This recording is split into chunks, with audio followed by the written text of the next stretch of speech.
श्रुतिस्मृतिपुराणानामालयं करुणालयं नमामि भगवत्पादशङ्करं लोकशङ्करं। नारायणसमारम्भां व्यासशङ्करमध्यमाम् अस्मदाचार्यपर्यन्तां वन्दे गुरुपरम्परां। गुरुर्ब्रह्मा गुरुर्विष्णुः गुरुर्देवो महेश्वरः गुरुस्साक्षात् परं ब्रह्म तस्मै श्रीगुरवे नमः। प्रकृतिः पंचभूतानि ग्रहाः लोकाः स्वराः तथा दिशः कालश्च सर्वेषां सदा कुर्वन्तु मंगलम्। यः परमात्मा अस्माकं सकलविध बुद्धिः प्रेरयति सर्वाणि इन्द्रियाणि प्रवर्तयति तस्य परमात्मनः श्रेष्ठं तेजः ध्यायन्तः वयं सर्वेपि अत्यन्तं भक्तिश्रद्धाभराः। ఈనాడు జీవన వేదం इत्येवं कार्यक्रमे अस्माकं सर्वेषामपि ज्येष्ठानाम् अनुभवं स्वीकुर्मः। वयञ्च उत्तमजीवनानुभवद्वारा मार्गदर्शकाः भवामः। तमसो मा ज्योतिर्गमय इति अस्माकं लक्ष्यम्। ఈ లక్ష్యంతో మనమంతా ముందుకు సాగుతూ ఉన్నాం.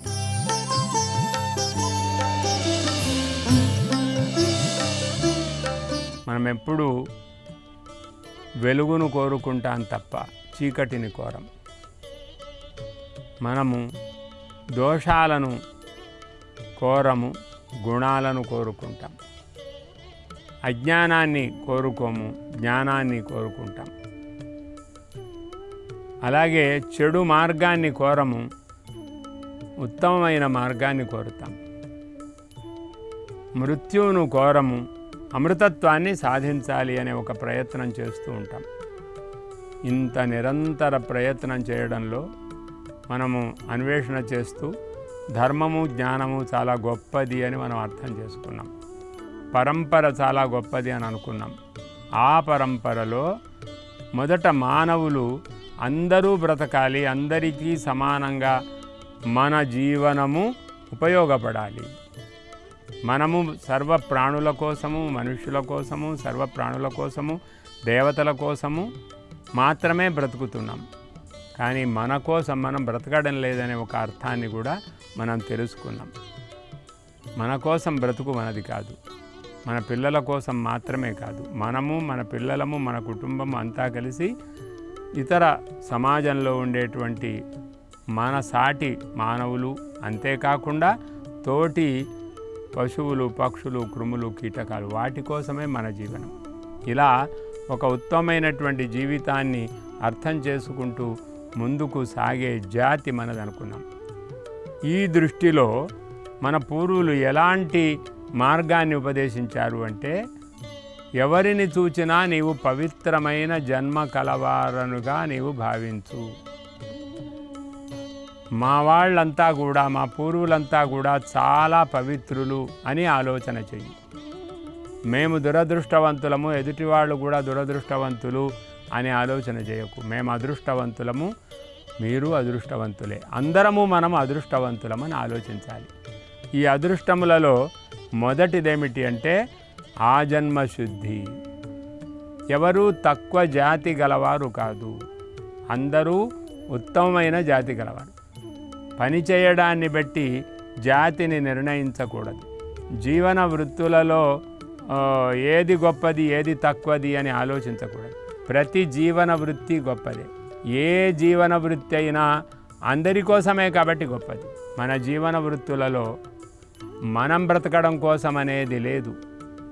ఇది చాలా పెద్ద విషయం. నేను బ్రతకడం కోసం జీవించాలి కాదు, అందరినీ బ్రతికించడం కోసం నేను జీవించాలి. ఇది ఎంత పవిత్రం. కాబట్టే మనము ప్రతి వారిని పవిత్రంగా చూస్తాము, వాళ్ళు కూడా మనను పవిత్రంగా చూస్తారు. కాబట్టి మనము, వాళ్ళు, వీళ్ళు అనేటువంటి భేదం లేకుండా అందరి కోసం బ్రతికేవారు పవిత్రులు. ముఖం అందంగా ఉంటే పవిత్రులా, అందరి కోసం పని చేస్తూ ఉండే పవిత్రులా? ఇది మన జాతి ఆలోచించింది. ఎవరు పవిత్రులు? ఎవరికి శుద్ధి ఉంది? అందరి కోసం ఎవరు బ్రతుకుతారో వాళ్ళు శుద్ధులు. కాబట్టి మనం అందరి కోసం బ్రతకాలి అనేటువంటి ఆలోచన ఏదైతే ఉందో అది ఉత్తమమైన పద్ధతి. మనకు లక్ష్యం కూడా అంతే. సర్వే జనా సుఖినో భవంతు, సర్వే నిరామయాః భవంతు. అందరిలో మన వాళ్ళు మాత్రమే లేరు, అందరి వాళ్ళు ఉన్నారు. శత్రువులు కూడా ఉన్నారు, మిత్రులు ఉన్నారు, బంధువులు ఉన్నారు, కాని వాళ్ళు ఉన్నారు, ఏ వృత్తి వాళ్ళైనా ఉన్నారు, ఏ జాతి వాళ్ళైనా ఉన్నారు. కాబట్టి అందరూ శుద్ధులు అని నీవు అనుకుంటేనే నీవు కూడా అందరిలో శుద్ధిని గ్రహిస్తావు. అందరూ మనవాళ్ళు అనుకుంటే అందరూ నీ వాళ్ళు అవుతారు. అందరూ మనవాళ్ళు కారు అని మనం నేర్పితే అందరూ నీ వాళ్ళు కూడా కానివారు అవుతారు. కాబట్టి మన ధర్మాన్ని మనం ఆచరించాలి. మన ధర్మంలో మొదటి ధర్మం ఏమిటి అంటే అందరినీ పవిత్రంగా ప్రేమగా చూడడం. దానివల్ల మనకు శుద్ధి వస్తుంది. మనం ఇతరుల యొక్క మెప్పు కోసం పవిత్రంగా శుద్ధంగా చూడకూడదు. మన యొక్క తత్వముగా మారాలి. మన యొక్క అవసరంగా అందరినీ గొప్పగా చూడడం కాదు, మన స్వభావంగా అందరినీ గొప్పగా చూడడం అనేటువంటి లక్షణం కలగాలి అని మనం పూర్వము బీజరూపంగా తెలుసుకున్నాం. కాబట్టి ఏ పని చేసినా, ఏ జాతి వారైనా, ఇది బ్రతుకు తెరువు కోసం ఏ పని చేసినా వారు ఎందుకు శుద్ధం కాదు? వారు శుద్ధులే అనేటువంటి ఒక నిశ్చయంతో మనమంతా కూడా ఆలోచించాలి. ఈ నిశ్చయం వచ్చిన తర్వాత మనం ఏమి చేసినా కూడా శుద్ధమవుతుంది. ఆజన్మ శుద్ధానాం ఆ ఫలోదయ కర్మణాం. రెండవ మాట ఒకటి చెప్పారు.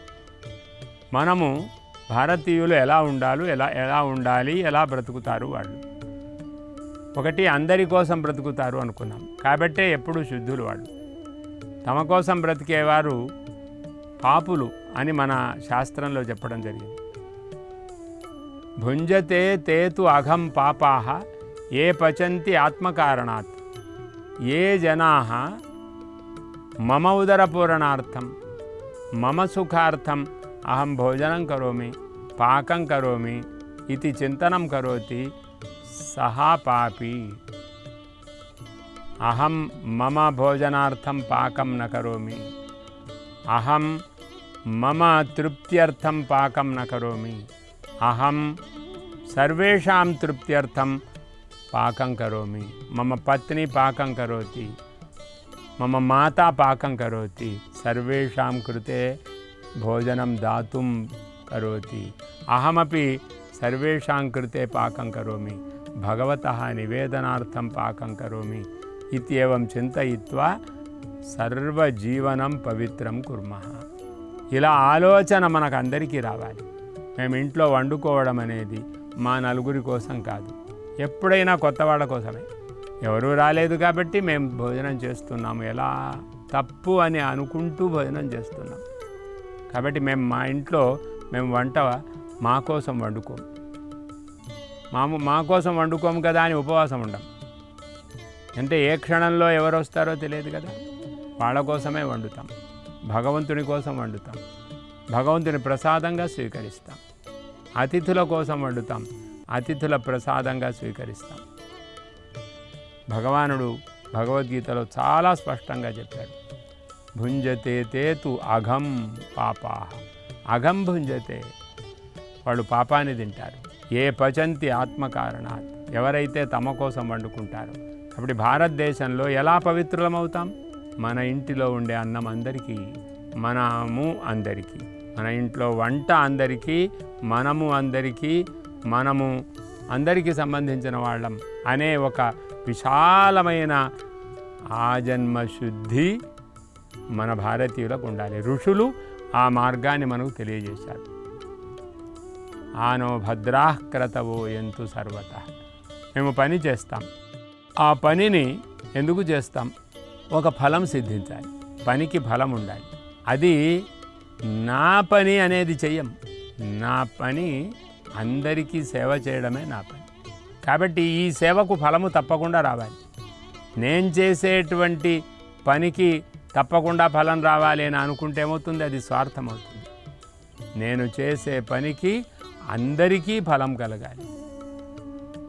ఇప్పుడు ఉత్తమమైనటువంటి రాజకీయవాదులు ఎవరు అని అనుకుంటే మామూలుగా అనుకుంటాము, వాళ్ళు బాగా డబ్బున్న వాళ్ళైతే, వాళ్ళు చాలా గొప్పవాళ్ళైతే. కానీ ఇదేమి కాదు. వాళ్ళు చాలా పనిని సమాజం కోసం చేసిన వారైతేనే వాళ్ళు గొప్పవారు. వాళ్ళు చేసిన పని ఏది వ్యర్థము కాదు, అలాంటి వాళ్ళు గొప్పవారు. నేను చేసిన పని వ్యర్థమవుతుంది, ఎందుకంటే నేను ఆలోచించకుండా చేస్తాను. అందరి కోసం చేయను, నా కోసం చేసుకుంటాను. అది వ్యర్థం. నిజంగా ఫలం వచ్చినా కూడా అది వ్యర్థమే. కానీ సమాజ హితమనే ఫలము నాకు వచ్చిందనుకోండి, అది కొంచెం వచ్చినా పర్వాలేదు, కొంతమందికి ఉపయోగపడినా పర్వాలేదు, క్రమంగా అందరికీ తర్వాత ఉపయోగపడుతుంది. కాబట్టి ఆ ఫలోదయ కర్మణ, ఫలము అనేది అందరికీ లభించాలి. నేను చేసిన కర్మ వల్ల అందరికీ ఫలం లభించాలి. నేను ఒక యాగం చేస్తాను, ఆ యాగం వల్ల వర్షం కురుస్తుంది, ఆ వర్షం అందరికీ ఉపయోగపడుతుంది. నేను ఒక నిర్మాణం చేస్తాను, ఆ నిర్మాణము చేయడం వల్ల ఒక భవనం ఏర్పడింది, ఆ భవనం అందరికీ నిర్మింపబడాలి. మా ఇల్లైనా అంతే. మా ఇల్లైనా నా కోసం కాదు, అందరి కోసమే ఇల్లు. సాధారణంగా లోకంలో యజమానులు అందరూ కూడా అనుకుంటుంటారు. ఏమనుకుంటారు? ఇది మా ఇల్లు, నేను కట్టించుకున్నాను, ఇక్కడ నా భార్య, ఇక్కడ పిల్లలు, ఇక్కడ మేము ఇక్కడ ఉంటాము, ఇది మా గది, ఇది మా శయనపు గది, ఇంకొక రెండవ శయనపు గది, ఈ శయనాల గదులను చెప్పుకుంటాం. కానీ ఇది అందరి గది అని అనుకుంటే ఎంత గొప్పగా ఉంటుంది. ఇక్కడ అందరూ పడుకోవచ్చు, అందరూ రావచ్చు, అందరూ ఉండవచ్చు, అందరి కోసమే మా ఇల్లు అని ఒకసారి మనస్సులో ఉన్నటువంటి కల్మషాన్ని పోగొట్టుకుంటే ఆ జన్మ శుద్ధి వస్తుంది, ఆ ఫలోదయ కర్మ కూడా వస్తుంది. మనం చేసే పని ఫలోదయ కర్మ కావాలి, ఫలాన్ని ఇచ్చేది కావాలి. ఏ పనైనా దానికి ఫలం ఉండాలి. ఫలం ఉండాలి అంటే ఏం జరగాలి? లక్ష్యము అందరి యొక్క లక్ష్యం కావాలి. అది ఇవాళ కుదరకపోతే, ఇవాళ లభించకపోయినా ఎక్కువగా బాధ ఉండదు. అందరి కోసం నేను చేస్తున్నాను, అది ఇవాళ ఒక్కళ్ళకు ఉపయోగపడింది చాలు, రేపు ఇద్దరికి ఉపయోగపడుతుంది, ఎల్లుండి 10 మందికి ఉపయోగపడుతుంది. అది నాకే ఉపయోగపడింది, నేను మాత్రమే అనుభవించాలి. అరే రే రే నాకు రావాల్సినటువంటి ఫలం వెంటనే వాడు అందుకొని వెళ్ళాడు కదా అనుకుంటే దోషం. మనం వంట శుద్ధంగా చేస్తామనుకోండి, ఒక పిల్లి కానీ ఇతరమైన ప్రాణి కానీ వచ్చింది, ఆ ఆహారమునంతా స్వీకరించింది అనుకుంటామనుకోండి. అలా ఆహారం స్వీకరిస్తే అయ్యయ్యో నా ఆహారం అంతా తీసుకొని బాధపడతాం. కానీ మనకు అందరి కోసమే వండుకొని ముందే వండుకుంటామనుకోండి, అప్పుడేమవుతుంది?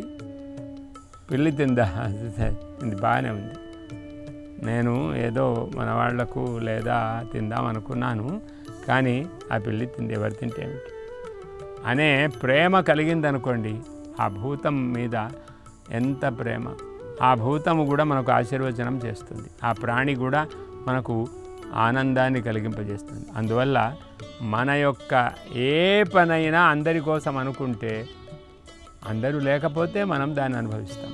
ఇది చాలా కష్టం కదా. కానీ ఇలాంటి కష్టములైనటువంటి లక్ష్యాలనే తీసుకునేవారు మన పూర్వజులు.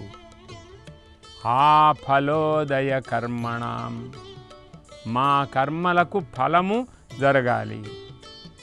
కర్మణ్యేవాధికారస్తే మా ఫలేషు కదాచన అని ఉంది. ఇది నీ కోసం వ్యక్తిగతంగా చెబుతున్నాను, భగవానుడు చెప్పాడు. తే అని అన్నాడు అక్కడ. తే అంటే నీకు, కర్మణ్యేవ అధికార, కర్మ చేయడం మీదనే నీకు అధికారం ఉంది. మా ఫలేషు, ఈ కర్మ చేయడం వల్ల అనేకములైనటువంటి ఫలాలు వస్తాయి, ఆ ఫలాల యందు నీకు అధికారం లేదు. ముందే నిర్ణయించుకొని నేను పని చేస్తే ఏమి లాభం, ఏమి సంపాదించాలి, ఏమొస్తుంది నాకు అనే ప్రశ్న వేయడం మానడమే చదవడం కానీ పని చేయడం కానీ. ఇది చదివితే ఏమొస్తుంది అని ముందే అడుగుతాం. తింటే ఏమొస్తుంది, తింటే ఏమొస్తుంది, నీవు పొట్టకు నీకు సుఖం వస్తుంది.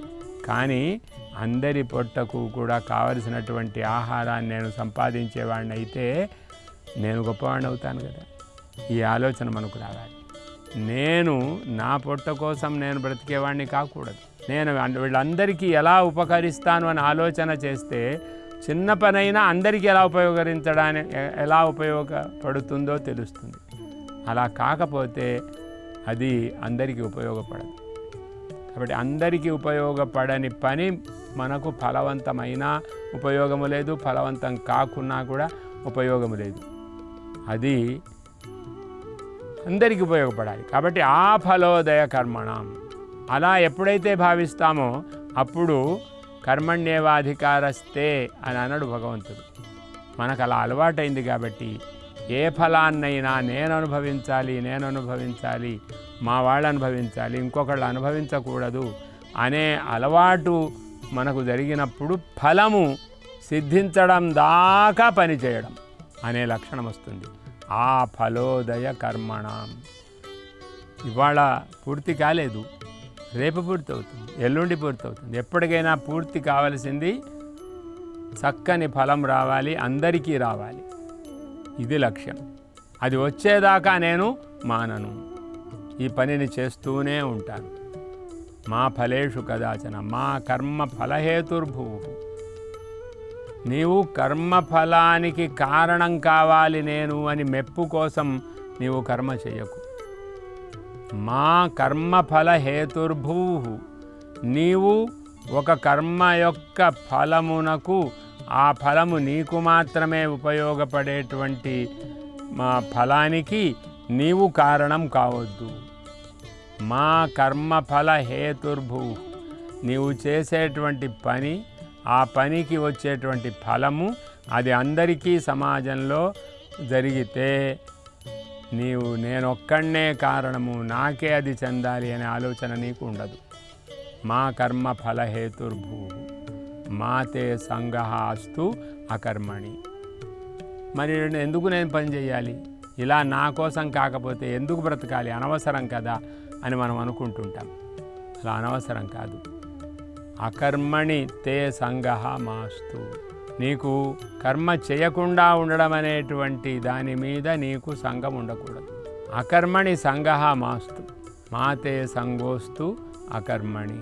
చేయను అని ఎప్పుడు అనుకోవద్దు. ఎప్పటికైనా పని చెయ్యాలి. ఆ పని సిద్ధి పొందేదాకా, పూర్తయ్యేదాకా అలా చేస్తూనే ఉండాలి. ఆ పూర్తి అవ్వడము నాకు మాత్రమే తృప్తి కలిగించేది కాకూడదు, సమాజానికి అందరికీ కూడా తృప్తి కలిగించేది కావాలి అని. ఎంత విశాల దృష్టి. కాబట్టి మనమంతా కూడా ఈ విశాల దృష్టితో ఉండేవాళ్ళము. భారతీయులమందరము కూడా ఈ విధంగానే మన వృత్తులను మనము రక్షించుకుంటున్నాము, చేస్తున్నాము. పూర్వకాలంలో నేను చూస్తూ ఉండేవాడిని, వింటూ ఉండేవాడిని, ఇది మా వంతు, మీ ఇంట్లో సేవ చేయడం మా వంతు అని అనుకునేవారు సేవకులు. యజమానులు కూడా మీరు మా ఇంట్లో పని చేయడం మీకు ధర్మం, మీరెందుకు మా ఇంట్లో పని చేయకుండా ఉన్నారు, రండి మనమంతా ఒకటి, మా ఇంట్లో భోజనం చేయండి, మీరు మాకు భేదం లేదు, మనమంతా కలిసి ఉందాం. ఎంత చక్కని జీవనం.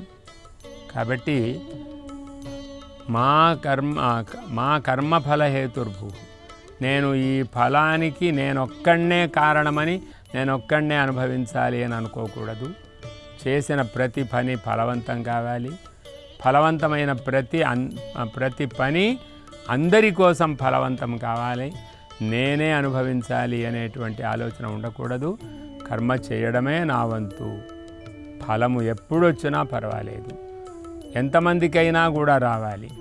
అది నేను ఆ ఫలాన్ని చూచి లాభం కోసము నా స్వార్థాన్ని చూచి నేను చేసేవాడిని కాకూడదు అనే భారతీయ తత్వం మనకు అలవాటైనప్పుడు మన జీవితంలో ఎప్పుడు శాంతి ఉంటుంది, సుఖం ఉంటుంది, ఆనందం ఉంటుంది.